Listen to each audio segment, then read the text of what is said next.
Hi, I'm Scott Werner, and I'm here to give you a lecture, and I'd like to thank you all for coming today. And we're going to talk a little bit about some of the people that we adhere to in the St. Germain Sanctuary we have every week.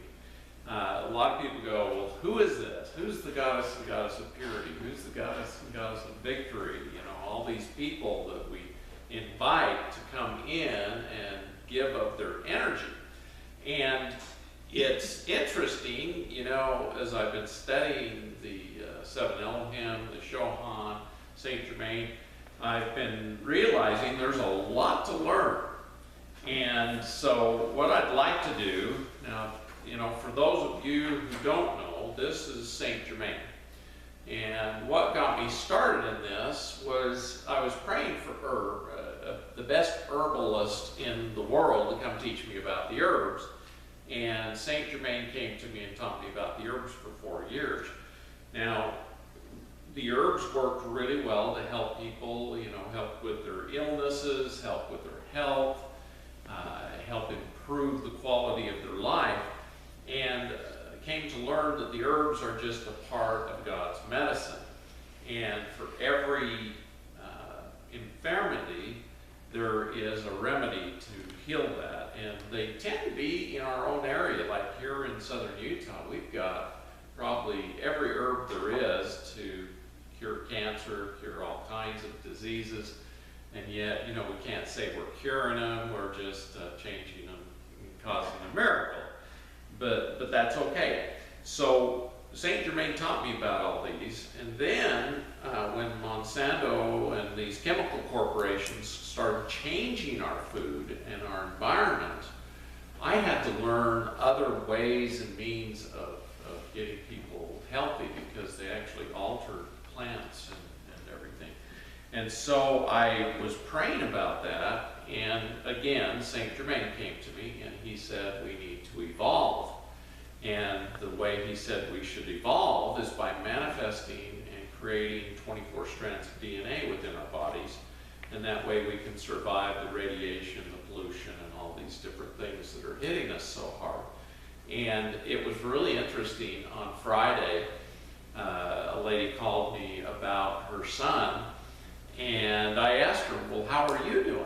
And she says, oh, I'm doing wonderful. I manifest my 24 strands of DNA, and I'm so healthy, and I have a spiritual growth that I have never experienced in my entire life. I feel the energy of people, I can see the energy of people, I can know the energy that's going on around. And she says it's all because I manifest this 24 strands of DNA, because when she completed it, she would have develop these abilities. So it was quite remarkable that St. Germain has given us all these teachings. Now, in the 1930s, St. Germain came to a man by the name of Guy Ballard and actually instructed him and continued to instruct him for a while. And Guy Ballard, this is a picture of a couple of the angels and the threefold flame. And in Guy Ballard's living room, they actually had a place where the light energy would come in and they would hear the voice of St. Germain.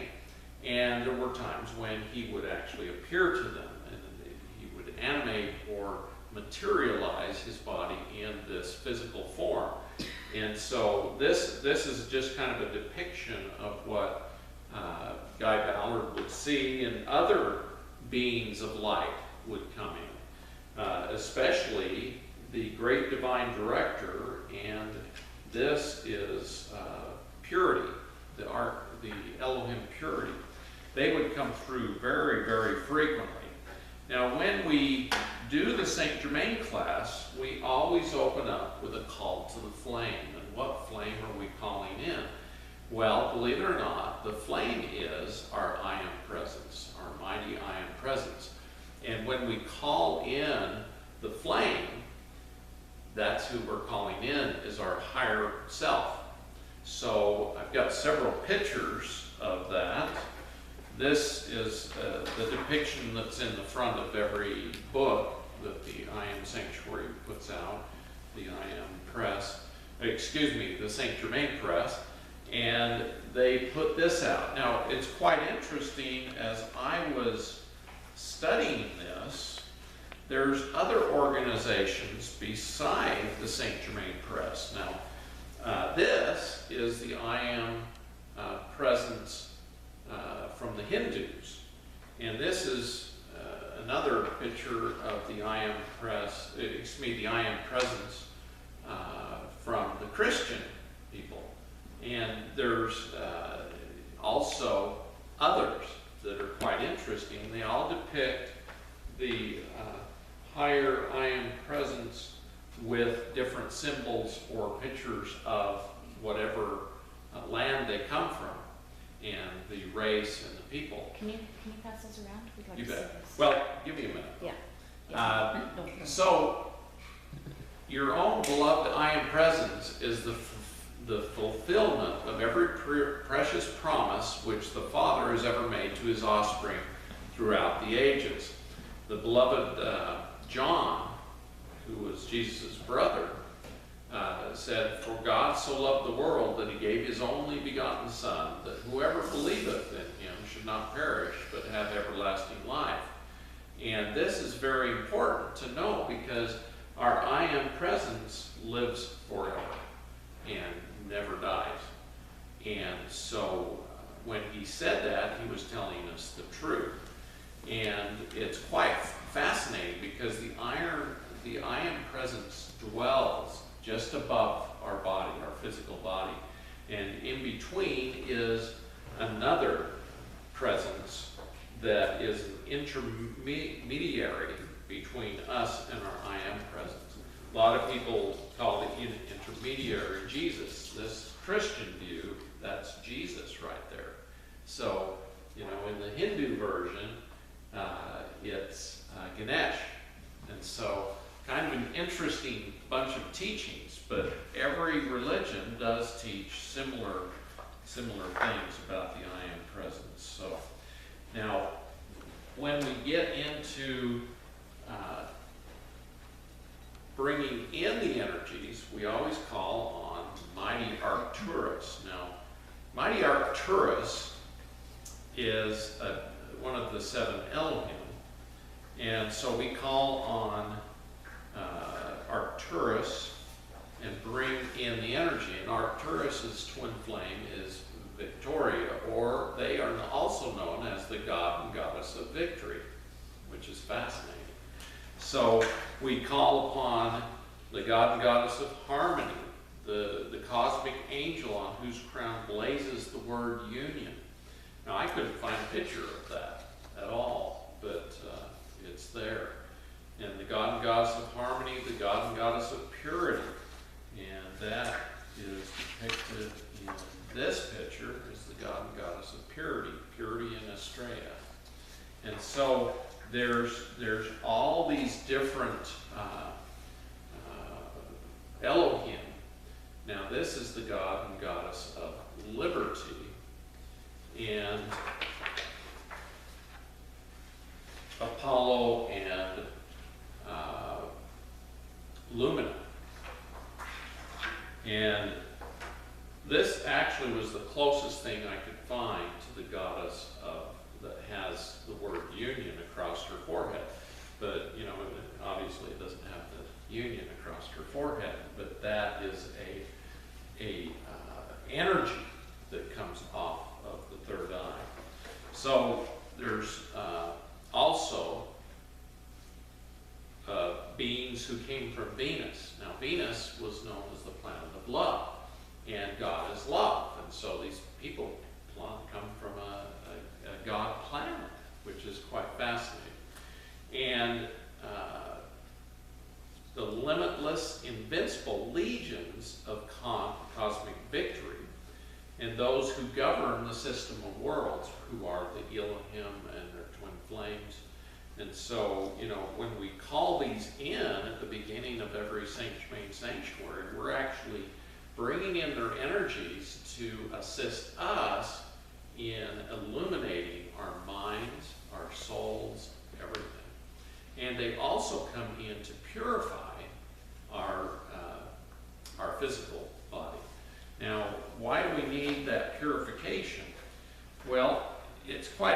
interesting as I was reading about Mighty Victory, who is depicted with this picture. Mighty Victory works hand in hand with the Great Divine Director.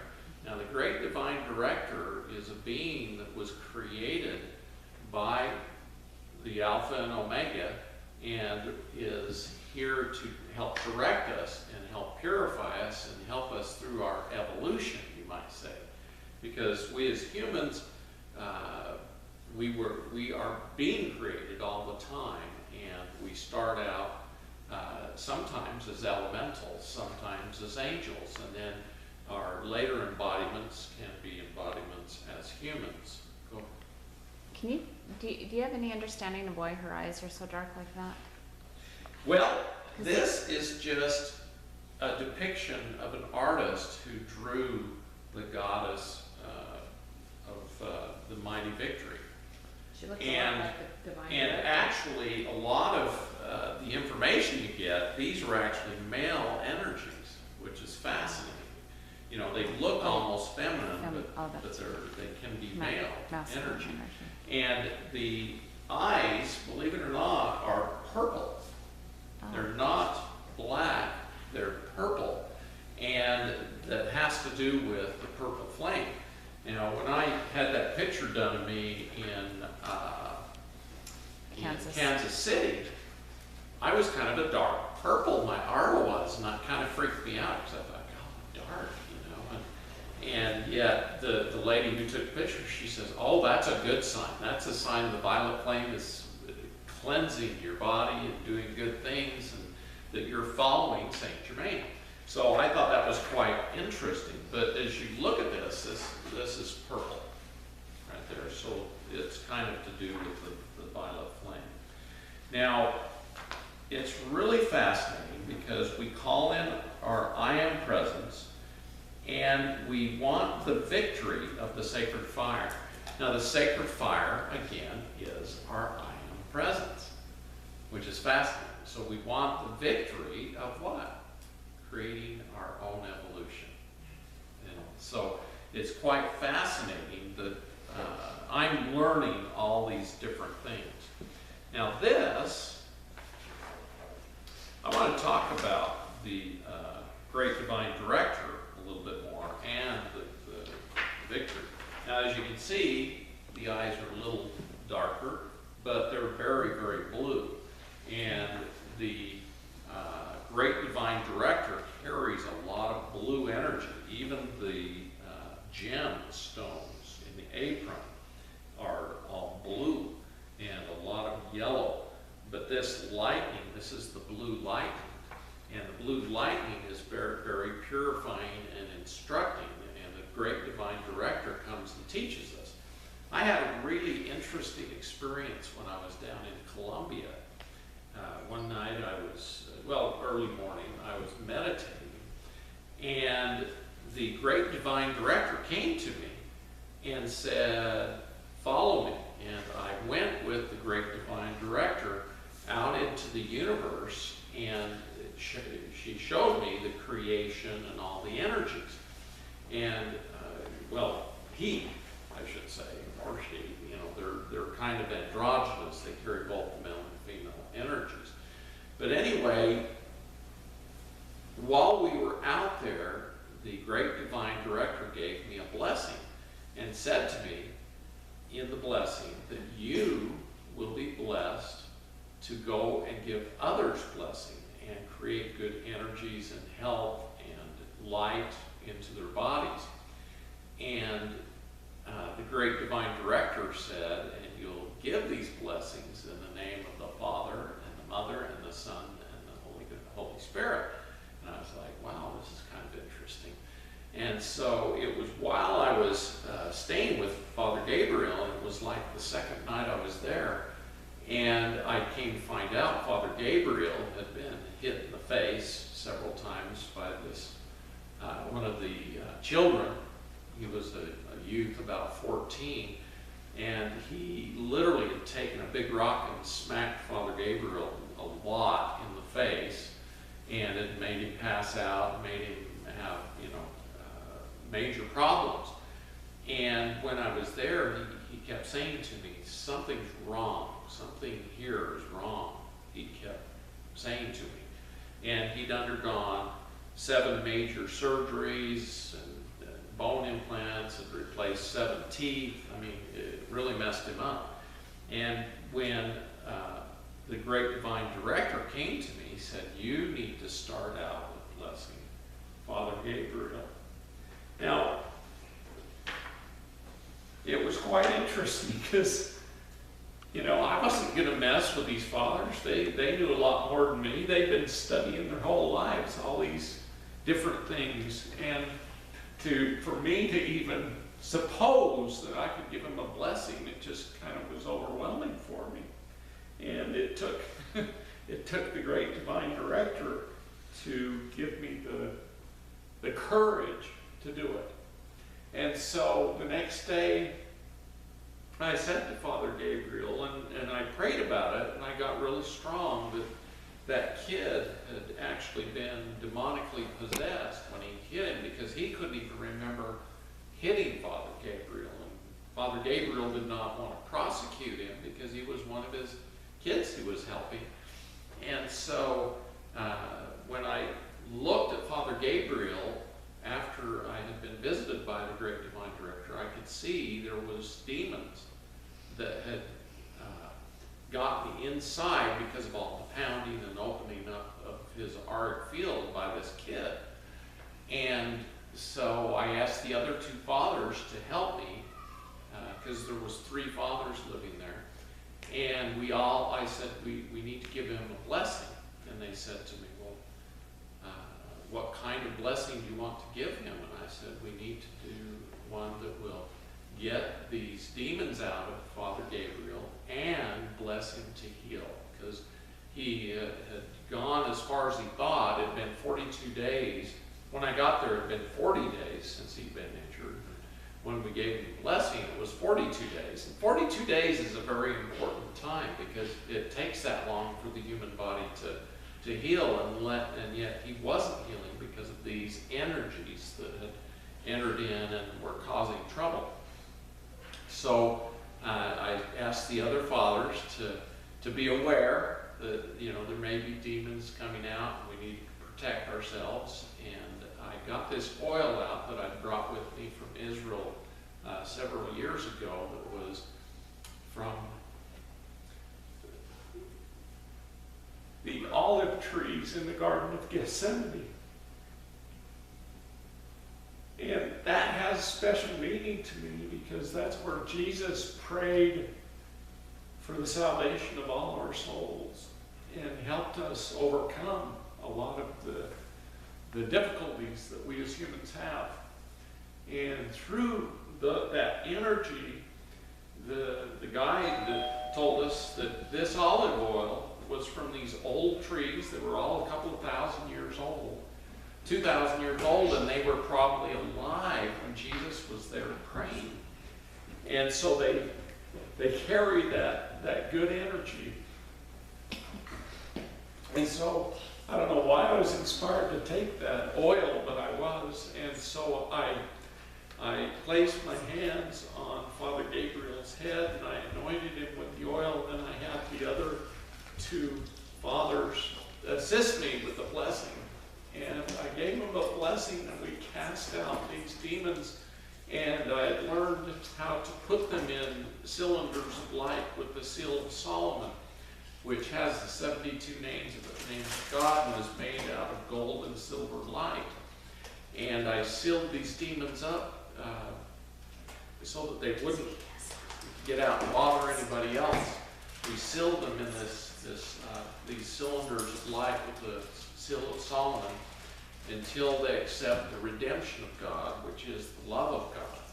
And the love of God, when they accept that, believe it or not, the demons can even become good. Is what I learned from a book called the Lost Scrolls of King Solomon, which talks about how Solomon would seal demons up